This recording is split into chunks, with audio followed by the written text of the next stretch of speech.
Hi, my name is Alejandro, and I will be presenting you today my PowerPoint on earthquakes and resonance. Now, before I get into the whole physics aspect of everything, I would like to take some time to actually go over what exactly earthquakes and seismic waves are. So an earthquake is caused when rock underground suddenly breaks along a fault line. As you can see here, this is a source, so the rocks are breaking. And in turn, this causes energy to be released into seismic waves, which are the orange lines that you can see here traveling through the ground. There are four types of seismic waves. However, the two which I shall be focusing on today are P waves and S waves, more so S waves.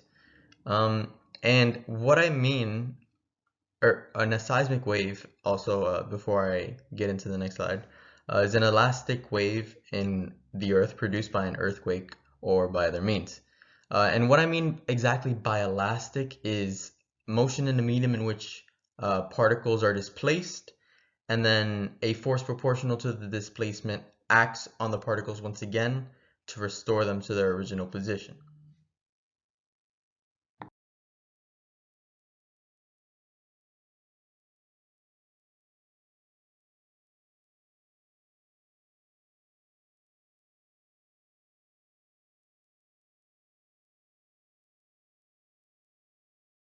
So you may be wondering what effect exactly earthquakes and seismic waves have on humans. It's actually pretty evident.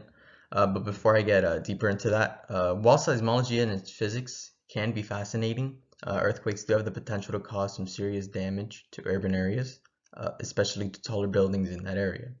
As mentioned previously, there are different types of seismic waves. The most damaging to buildings, however, are S waves, or Rayleigh surface waves.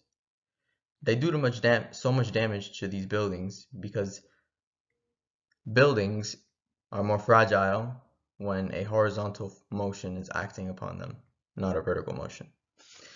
An example of exactly how devastating these waves can be would be last year on September 5th, when an M5.0 quake hit Hokkaido, Japan.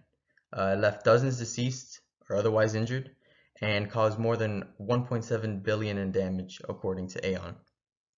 Now, some of these waves, even the mere presence of them is enough to bring down a building if that building is unable to withstand the wave's vibrations. So, how exactly have we counteracted the effects of earthquakes on buildings? Um, in order to understand that, we have to first understand why it occurs.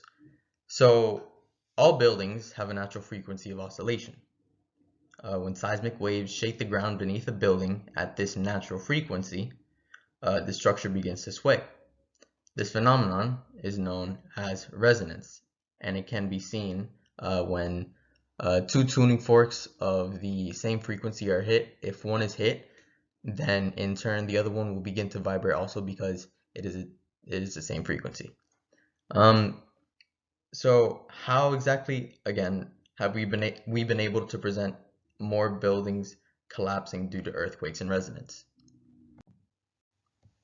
Well, I can name at least three examples: flexible foundations, pendulum power, and reinforcing building structure. So the first way we have been able to counteract the effects of earthquakes, as I mentioned previously, are flexible foundations. So flexible foundations is a way to resist the ground forces by lifting the building's foundation above the earth. So the base isolation involves constructing a flexible pads made of steel, rubber, and lead. And when the base moves in turn during an earthquake, uh, it will oscillate while the structure remains steady.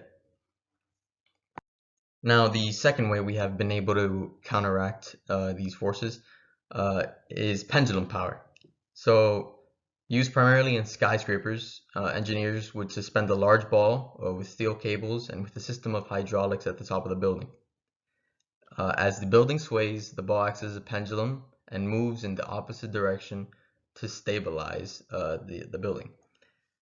Therefore, it matches and counteracts building's frequency.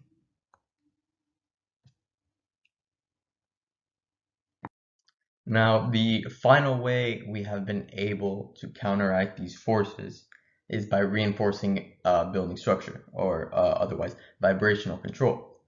So the first method involves placing dampers on each level of a building between a column and a beam.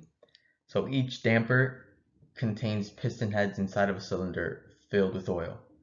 Now, when the earthquake occurs, the building transfers the vibration energy into the pistons, which then push against the oil. And then finally, the energy is transformed into heat, dissipating the force of the vibrations in turn.